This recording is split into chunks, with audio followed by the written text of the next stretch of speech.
ಲಂಚ ಪಡೆಯುವಾಗ inspector trap ಆಗಿದ್ದಾರೆ. ಕೆಪಿ ಅಗ್ರಹಾರ ಇನ್ಸ್ಪೆಕ್ಟರ್ ಗೋವಿಂದರಾಜು ಟ್ರಾಪ್ ಆಗ್ತಾ ಇದ್ದಂತೆ ಗೋವಿಂದರಾಜು ಬಾರಿ ಹೈಡ್ರಾಮಾ ಮಾಡ್ತಿದ್ದಾರಂತೆ.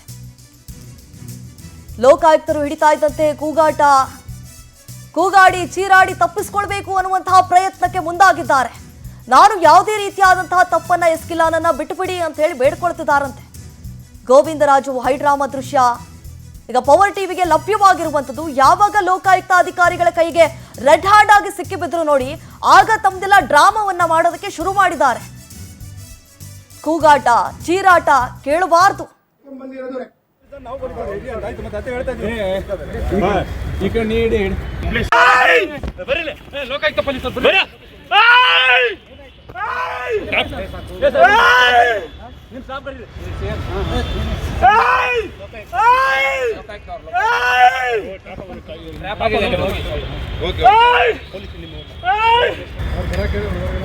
ಹೇಳಿದ್ಯಾ ಬನ್ನಿ ಅಂತ ಹೇಳ್ತಾ ಇದ್ದೆ ತಾನೆ ನೀವು ಪೊಲೀಸ್ ನಾವು ಪೊಲೀಸ್ ಆಯ್ತು ಮತ್ತೆ ಅದೇ ಹೇಳ್ತಾ ಇದ್ದೀನಿ ಈ ಕಡೆ ನೀಡಿ please please please please please please please ಅವ್ರ ಜೇಬಲ್ಲಿ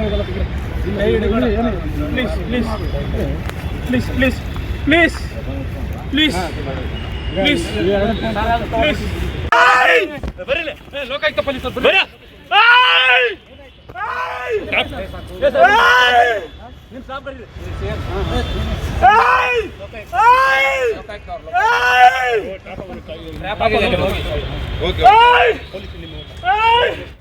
ಎಸ್, ಇದ್ರ ಬಗ್ಗೆ ಹೆಚ್ಚಿನ ಡೀಟೇಲ್ಸ್ ಕೊಡ್ತಾರೆ ನಮ್ಮ ಪ್ರತಿನಿಧಿ ವೆಂಕಟೇಶ್. ಈಗ ದೂರವಾಣಿ ಸಂಪರ್ಕದಲ್ಲಿ ಜಾಯ್ನ್ ಆಗಿದ್ದಾರೆ. ಎಸ್ ವೆಂಕಟೇಶ್, ಈಗಾಗಲೇ ನಾವು ಗಮನಿಸಿದ ಹಾಗೆ ಈ ಲೋಕಾಯುಕ್ತ ಅಧಿಕಾರಿಗಳಿಗೆ ಕೈಗಾಗಿ ಲಾಕ್ ಆಗಿದ್ದಾರೆ ಇನ್ಸ್ಪೆಕ್ಟರ್. ಈಗ ಲೋಕಾಯುಕ್ತ ಅಧಿಕಾರಿಗಳು ಆತನನ್ನ ಏನ್ ರೆಡ್ ಹ್ಯಾಂಡ್ ಆಗಿ ಹಿಡಿದ್ರು, ಆ ಸಂದರ್ಭದಲ್ಲಿ ಕೂಗಾಟ ಚೀರಾಟ ಅನ್ನೋ ದೃಶ್ಯದಲ್ಲಿ ಗಮನಿಸ್ತಾ ಇದ್ವಿ. ಅಂತಂದ್ರೆ ಈತನ ಮೈಂಡ್ ಸೆಟ್ ಅಂತಂದ್ರೆ ಕೂಗಾಡ್ಬಿಟ್ರೆ ಚೀರಾಡ್ಬಿಟ್ರೆ ಬಿಟ್ಬಿಡ್ತಾರ ಅನ್ನುವಂತಹ ಪ್ರಯತ್ನಕ್ಕೆ ಏನಾದ್ರೂ ಮುಂದಾಗಿದ್ದಾನ. ಬಾರಿ ಹೈಡ್ರಾಮಾ ಕೂಡ ಮಾಡ್ತಿದ್ದಾರೆ. ಇದ್ರ ಬಗ್ಗೆ ಹೆಚ್ಚಿನ ಡೀಟೇಲ್ಸ್ ಅನ್ನ ನೀಡ್ತಾ ಹೋಗೋದಾದ್ರೆ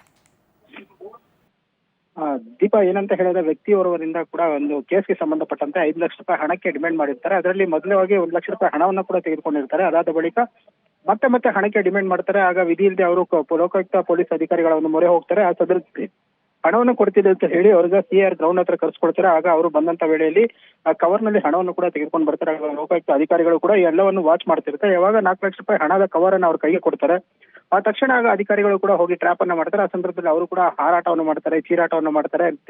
ಯಾರು ಅಂತ ಹೇಳಿ ಆಗ ಅವ್ರಿಗೆ ಕನ್ವಿನ್ಸ್ ಮಾಡ್ತಾರೆ ಲೋಕಾಯುಕ್ತ ಅಧಿಕಾರಿಗಳು, ನೀವು ಟ್ರ್ಯಾಪ್ ಹಾಕಿದ್ದೀರಾ ಅಂತ ಹೇಳಿ.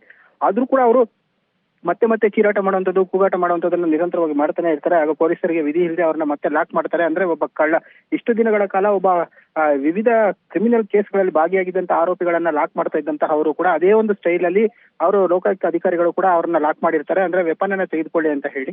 ಸೊ ಆದ್ರೂ ಕೂಡ ಅವ್ರು ಕಿರ್ಚಾಡ್ತಾ ಇರ್ತಾರೆ. ತಕ್ಷಣಕ್ಕೆ ಅವ್ರನ್ನ ಅಧಿಕಾರಿಗಳು ಕೂಡ ವಶಕ್ಕೆ ಪಡೆದುಕೊಂಡು ಬರುವಂತಹದ್ದು, ಅದನ್ನೆಲ್ಲವನ್ನು ಕೂಡ ಒಂದು ವಿಡಿಯೋ ಕೂಡ ಮಾಡ್ಕೊಂಡಿರುವಂತದ್ದು. ಅದು ವಿಡಿಯೋದನ್ನ ನೋಡಿದ್ರೆ ಗೊತ್ತಾಗುತ್ತೆ. ಅಂದ್ರೆ ಅವರು ತಮಗೆ ಗೊತ್ತಿಲ್ಲದಂತೆ ಹಣಕ್ಕೆ ಡಿಮ್ಯಾಂಡ್ ಮಾಡಿದ್ರು ಗೊತ್ತಾಗಿರುವಂತದ್ದು. ಸದ್ಯ ಈಗ ಅವ್ರನ್ನ ಅರೆಸ್ಟ್ ಮಾಡಿ ಈಗ ಜೇಸಿಗೆ ಕೂಡ ಕಳಿಸಿದ್ದಾರೆ. ಈಗ ಅವ್ರನ್ನ ವಿಚಾರಣೆ ಮಾಡುವಂತ ಕೆಲಸವನ್ನು ಮಾಡ್ತಾರೆ. ಈ ಕೇಸ್ಗೆ ಸಂಬಂಧಪಟ್ಟಂತೆ ಎವಿಡೆನ್ಸ್ ಗಳೇನಿದೆ ಎಲ್ಲವೂ ಕೂಡ ಸ್ಟ್ರಾಂಗ್ ಆಗಿರುವಂತದ್ದು. ಯಾಕಂದ್ರೆ ಸಾಕಷ್ಟು ಆಡಿಯೋಗಳು ಕೂಡ ಈ ದೂರುದಾರ ಏನಿದ್ದಾರೆ ಅದೆಲ್ಲವನ್ನು ಕೂಡ ರೆಕಾರ್ಡ್ ಮಾಡ್ಕೊಂಡಿರೋದು. ಇದರಲ್ಲಿ ಓರ್ವ ಅಧಿಕಾರಿಗೂ ಕೂಡ ಹಣವನ್ನ ಕೊಡಬೇಕು ಅಂತ ಹೇಳಿರುವಂತದ್ದು. ಸದ್ಯ ಅದರಿಗೆ ಸಂಬಂಧಪಟ್ಟಂತೆ ಕೂಡ ಈಗ ಪೊಲೀಸರು ತನಿಖೆಯನ್ನ ಮಾಡ್ತಾ ಇದ್ದಾರೆ.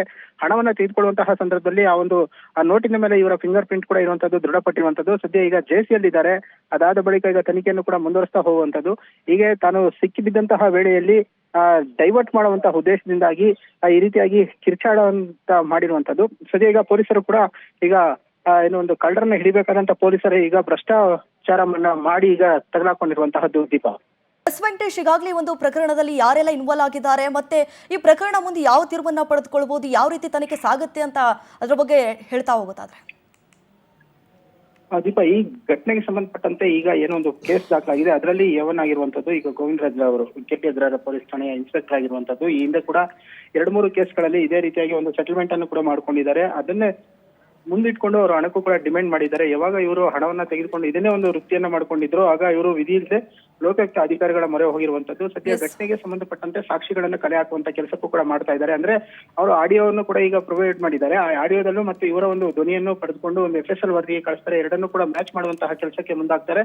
FSL ವರದಿ ಬಂದ ನಂತರ ಮತ್ತಷ್ಟು ಸಂಕಷ್ಟ ಎದುರಾಗುತ್ತೆ. ಜೊತೆಗೆ ಹಣವನ್ನ ತೆಗೆದುಕೊಳ್ಳುವಂತಹ ಸಂದರ್ಭದಲ್ಲಿ ನೋಟಿನ ಮೇಲೆ ಇದ್ದಂತಹ ಫಿಂಗರ್ ಪ್ರಿಂಟ್ ಏನಿರುತ್ತೆ ಅವೆಲ್ಲವನ್ನು ಕೂಡ ಈಗ ಮ್ಯಾಚ್ ಮಾಡ್ತಾರೆ. ಇವೆಲ್ಲವೂ ಕೂಡ ಹೊಂದಾಣಿಕೆ ಆದಂತಹ ಸಂದರ್ಭದಲ್ಲಿ ಇವರಿಗೆ ಸಂಕಷ್ಟ ಮತ್ತೆ ಕಟ್ಟಿಟ್ಟ ಬುದ್ಧಿ ಆಗುತ್ತೆ. ಆದ್ರೆ ಇಲ್ಲಿ ಪ್ರಮುಖವಾಗಿ ಗಮನಿಸಬೇಕಾದ ಅಂಶ ಏನಂತ ಹೇಳಿದ್ರೆ, ಇವರು ಈ ಹಿರಿಯ ಅಧಿಕಾರಿಗಳಿಗೂ ಕೂಡ ಹಣವನ್ನ ಕೊಡಬೇಕು ಅಂತ ಕೂಡ ಹೇಳಿದ್ದಾರೆ. ಅದನ್ನೇನಾದ್ರೂ ಹಿರಿಯ ಅಧಿಕಾರಿಗಳು ಗಮನವನ್ನ ತೆಗೆದುಕೊಂಡು ಅದನ್ನ ಇನ್ವೆಸ್ಟಿಗೇಷನ್ ಮಾಡ್ತಾರಾ ಅಥವಾ ಇಲ್ಲ ಅನ್ನೋದು ಕೂಡ ಇಲ್ಲಿ ಇಂಟ್ರೆಸ್ಟಿಂಗ್ ಆಗಿರುವಂತಹದ್ದು ದೀಪಾ.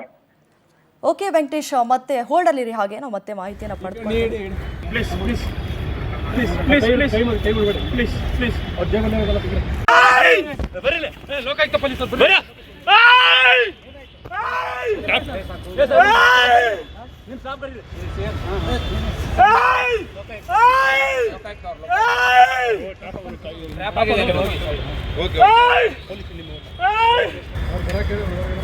ಹೇಳಿದ್ಯಾ ಬನ್ನಿ ಅಂತ ಹೇಳ್ತಾ ಇದ್ದೆ ತಾನೆ ನೀವು ಪೊಲೀಸ್ ನಾವು ಪೊಲೀಸರು ಹೇಳಿ ಅಂತ ಆಯ್ತು ಮತ್ತೆ ಅದೇ ಹೇಳ್ತಾ ಇದ್ದೀನಿ ಈ ಕಡೆ ನೀಡಿ please please please please please please please ಅವ್ರ ಜೇಬಲ್ಲಿ please please please please please please please please ಬರೀಲೆ ಲೋಕಾಯುಕ್ತ ಪೊಲೀಸರು ಬರೀ ನಿಮ್ ಸಾಬ್ ಬರೀ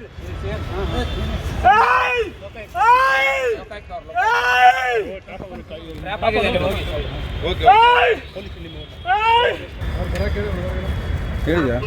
ಎಸ್, ಇದೇ ಪ್ರಕರಣಕ್ಕೆ ಮತ್ತಷ್ಟು ಡೀಟೇಲ್ಸ್ ಕೊಡ್ತಾ ಹೋಗ್ತಾರೆ ವೆಂಕಟೇಶ್. ಎಸ್ ವೆಂಕಟೇಶ್, ಆಗ್ಲೇ ಮಾತನಾಡ್ತಾ ಇದ್ವಿ, ಆತ ಚೀಟಿ ವ್ಯವಹಾರಕ್ಕೆ ಸಂಬಂಧಪಟ್ಟಂತೆ ಅಲ್ಲಿ ಅಕ್ರಮ ಆಗಿದೆ ಅನ್ನುವಂತಹ ಕಾರಣಕ್ಕಾಗಿ ಪೊಲೀಸ್ ಠಾಣೆ ಮೆಟ್ಲೇರಿದ, ಎಲ್ಲ ಒಂದು ಕಡೆ ನ್ಯಾಯ ಸಿಗುತ್ತೆ ಅನ್ನುವಂತಹ ಭರವಸೆಯನ್ನು ಇಟ್ಕೊಂಡು ಬಂದಿದ್ದ. ಆದ್ರೆ ಅಷ್ಟು ಕೊಡು ಇಷ್ಟು ಕೊಡು 5 ಲಕ್ಷ ಕೊಡು 4 ಲಕ್ಷ ಕೊಡು ಅಂತಂದ್ರೆ ಹೆಂಗ್ ಕೊಡಕ್ಕಾಗತ್ತೆ? ಬಡವರು ಬಗ್ರಿ ಇರ್ತಾರೆ. ಈ ಸಂದರ್ಭದಲ್ಲಿ ಹೆಂಗೆ ವೆಂಕಟೇಶ್ ಇದ್ರ ಬಗ್ಗೆ ಹೇಳ್ತಾ ಹೋಗೋದಾದ್ರೆ? ದೀಪಾ, ಏನಂತ ಹೇಳಿದ್ರೆ ಒಂದು ಚೀಟಿ ವ್ಯವಹಾರಕ್ಕೆ ಸಂಬಂಧಪಟ್ಟಂತೆ ಒಂದಷ್ಟು ಜನಕ್ಕೆ ಮೋಸ ಮಾಡಿದ್ದಾರೆ ಅಂತ ಹೇಳಿ ಕೆಲವರು ದೂರನ್ನ ಕೊಡ್ತಾರೆ. ಆ ದೂರಿನ ಆಧಾರದ ಮೇಲೆ ಕೂಡ ಅವರು ಕರೆಸಿ ಇನ್ವೆಸ್ಟಿಗೇಷನ್ ಅನ್ನ ಮಾಡಬೇಕಾಗುತ್ತೆ. ಕೆಲವೊಂದು ವಿಡಿಯೋಗಳನ್ನ ನಾವು ಗಮನಿಸೋದಾದ್ರೆ ಅವ್ರ ಮನೆ ಒಳಗಡೆ ಹೋಗ್ತಾರೆ, ಆಗ ಅವರು ಕೂಡ ಕೇಳ್ತಾರೆ ಸರ್ಚ್ ವಾರೆಂಟ್ ಇದೆಯಾ, ಯಾವ ಒಂದು ಕೇಸ್ನ ಆಧಾರದ ಮೇಲೆ ನಮ್ಮನ್ನ ಈ ರೀತಿಯಾಗಿ ಮನೆ ಒಳಗಡೆ ಬಂದು ನೀವು ದೌರ್ಜನ್ಯವನ್ನ ಮಾಡ್ತಾ ಇದ್ದೀರಾ ಅಂತ ಕೂಡ ಹೇಳ್ತಾರೆ. ಅದಾದ ಬಳಿಕ ಕೂಡ ಅವರು ಕೂಡ ಕನ್ವಿನ್ಸ್ ಮಾಡ್ತಾರೆ, ಅಂದ್ರೆ ನಿಮ್ಮ ಮೇಲೆ ಕೇಸ್ ಆಗಿದೆ ಠಾಣೆಗೆ ಬನ್ನಿ ಅಂತ.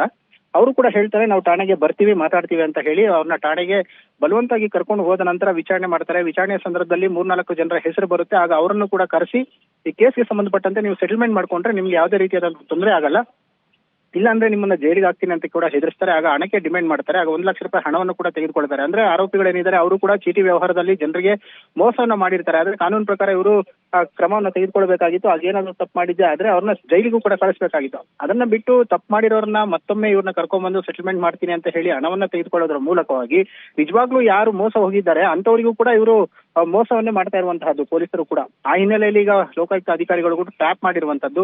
ಇತ್ತೀಚಿನ ದಿನಗಳಲ್ಲಿ ಪೊಲೀಸರು ನೇರವಾಗಿ ಏನು ಕಂಪ್ಲೇಂಟ್ ಕೊಡೋಕೆ ಬರ್ತಾ ಇರ್ಬೋದು ಅಥವಾ ನೊಂದಿರುವಂತ ಇರ್ಬೋದು, ಅವ್ರ ಹತ್ರನೇ ಹಣಕ್ಕೆ ಡಿಮ್ಯಾಂಡ್ ಇಟ್ಟು ಈ ರೀತಿಯಾಗಿ ಟ್ರ್ಯಾಪ್ ಆಗ್ತಾ ಇರುವಂತದ್ದು ನಿಜಕ್ಕೂ ಪೊಲೀಸ್ ಇಲಾಖೆಗೆ ಒಂದು ಕಪ್ಪು ಚುಕ್ಕಿ ಅಂತ ಹೇಳಿದ್ರೆ ತಪ್ಪಾಗ್ಲಾರ್ದು. ಸದ್ಯ ಈಗ ಗೋವಿಂದರಾಜ್ ಅವರು ಕೂಡ ಸಬ್ ಇನ್ಸ್ಪೆಕ್ಟರ್ ಆಗಿ ಕೆಲಸ ಮಾಡಿದಂತವರು ಈಗ ಇನ್ಸ್ಪೆಕ್ಟರ್ ಆಗಿ KP ಅಗ್ರಹಾರದಲ್ಲಿ ಮೊದಲನೇ ಬಾರಿಗೆ ಒಂದು ಡ್ಯೂಟಿಯನ್ನ ಮಾಡ್ತಾ ಇರುವಂತರು. ಆದ್ರೆ ಅವರಿಗೆ ಇದರ ಅರಿವು ಇರ್ಲಿಲ್ವಾ ಈ ರೀತಿಯಾಗಿ ಮಾಡುವಂತಹದ್ದು ತಪ್ಪು ಅಂತ ಹೇಳಿ. ಇಷ್ಟಾದ್ರೂ ಕೂಡ ಯಾಕೆ ಇದನ್ನ ಮಾಡಿದ್ರು ಅನ್ನೋಂಥದ್ದು ಕೂಡ ಈಗ ಯಕ್ಷ ಪ್ರಶ್ನೆ ಆಗಿರುವಂತದ್ದು. ಇದರ ಬಗ್ಗೆ ಈಗಾಗಲೇ ಸರ್ಕಾರ ಆಗಿರಬಹುದು, ಹಿರಿಯ ಅಧಿಕಾರಿಗಳಾಗಿರ್ಬೋದು ಗಂಭೀರವಾಗಿ ತೆಗೆದುಕೊಂಡಿದ್ದಾರೆ. ಮುಂದೆ ಇದನ್ನ ಯಾವ ರೀತಿಯಾಗಿ ತೆಗೆದುಕೊಂಡು ಹೋಗ್ತಾರೆ ಅನ್ನೋಂಥದ್ದು ಕೂಡ ಕಾದ್ ನೋಡ್ಬೇಕಾಗಿರುವಂತದ್ದು. Deepa, yes Venkatesh, thank you ತಮ್ಮ ಮಾಹಿತಿಗಾಗಿ. 29 ದಿನ ನಾವು ಒಂದು ಟ್ರ್ಯಾಪ್ ಕೇಸನ್ನು ಮಾಡಿದ್ದೀವಿ. 4/2026 under section 7A of prevention of corruption act 1988 amended in 2018. So ಈ ಕೇಸಲ್ಲಿ ಕಂಪ್ಲೇಂಟೆಂಟ್ ಬಂದು ಮೊಹಮ್ಮದ್ ಅಕ್ಬರ್ ಅಂತ, AGO ಬಂದು ಗೋವಿಂದರಾಜು, ಇವರು inspector KP Agrahara police station. So ಇವತ್ತು ಡಿಮ್ಯಾಂಡ್ ಟೋಟಲ್ 5 ಲ್ಯಾಕ್ಸ್ ಇತ್ತು. ಅದರಲ್ಲಿ 24 ತಾರೀಕು 1 ಲ್ಯಾಕ್ ತಗೊಂಡಿದ್ದಾರೆ. ಮತ್ತು ನಿನ್ನೆ ಡಿಮ್ಯಾಂಡ್ 4 ಲ್ಯಾಕ್ಸ್ಗಿತ್ತು. ಸೊ ಈ 4 ಲ್ಯಾಕ್ಸ್ ಡಿಮ್ಯಾಂಡ್ ಆಕ್ಸೆಪ್ಟ್ ಮಾಡುವಾಗ ಲೋಕಾಯುಕ್ತ ಪೊಲೀಸ್ ತಂಡ ರೈಡ್ ಟ್ರ್ಯಾಪ್ ಮಾಡಿದ್ದೀವಿ. ಇದರಲ್ಲಿ ವರ್ಕ್ ಬಂದು 12/2026 ಅಂತ ಒಂದು KP ಅಗ್ರಹಾರ ಸ್ಟೇಷನಲ್ಲಿ ಒಂದು ಕೇಸ್ ದಾಖಲೆ ಆಗುತ್ತೆ. ಇದು ಬಡ್ಸ್ ಆ್ಯಕ್ಟ್ ಒಳಗಡೆ ಕೇಸ್ ದಾಖಲಾಗುತ್ತೆ. ಆ ಕೇಸಲ್ಲಿ ಸಹಾಯ ಮಾಡೋಕ್ಕೋಸ್ಕರ ಅಂದರೆ ಈ ಕಂಪ್ಲೇನೆಂಟ್ ಯಾರು ಕಂಪ್ಲೇಂಟ್ ಇದ್ದಾರೆ ಅದರಲ್ಲಿ ಅಕ್ಯೂಸ್ಡ್ ಇದ್ದಾರೆ. ಸೊ ಈ ಮೊಹಮ್ಮದ್ ಅಕ್ಬರ್ಗೆ ಹೆಲ್ಪ್ ಮಾಡುವ ಇದಕ್ಕೋಸ್ಕರ ಡಿಮ್ಯಾಂಡ್ ಮಾಡಿದರು ಇನ್ಸ್ಪೆಕ್ಟರು. ಸೊ ಈ ಪರಿಸ್ಥಿತಿಯಲ್ಲಿ ನಾವು ಟ್ರ್ಯಾಪ್ ಮಾಡಿದ್ವಿ.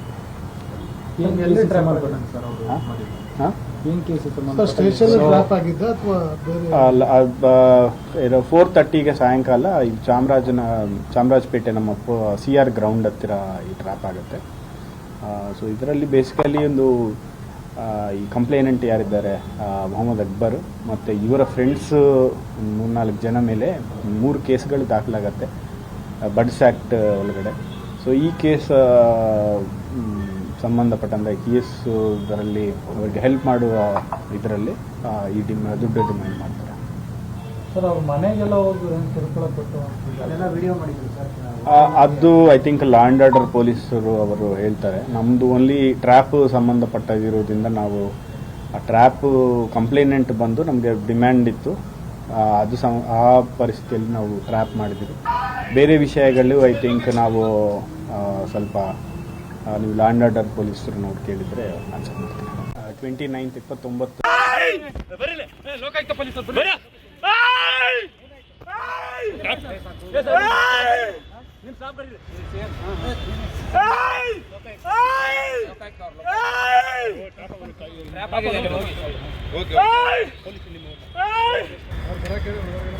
ಹೇಳಿದ್ಯಾ ಬನ್ನಿ ಅಂತ ಹೇಳ್ತಾ ಇದ್ದೆ ತಾನೇ ನೀವು ಪೊಲೀಸರು ನಾವು ಪೊಲೀಸರು ಹೇಳಿ ಅಂತ ಆಯ್ತು. ಮತ್ತೆ ಅದೇ ಹೇಳ್ತಾ ಇದ್ದೀನಿ.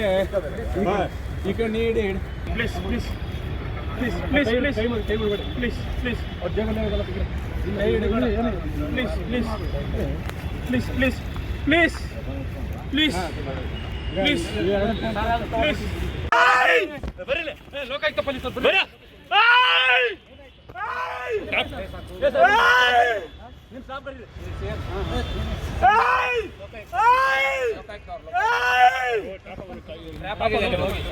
ಓಕೆ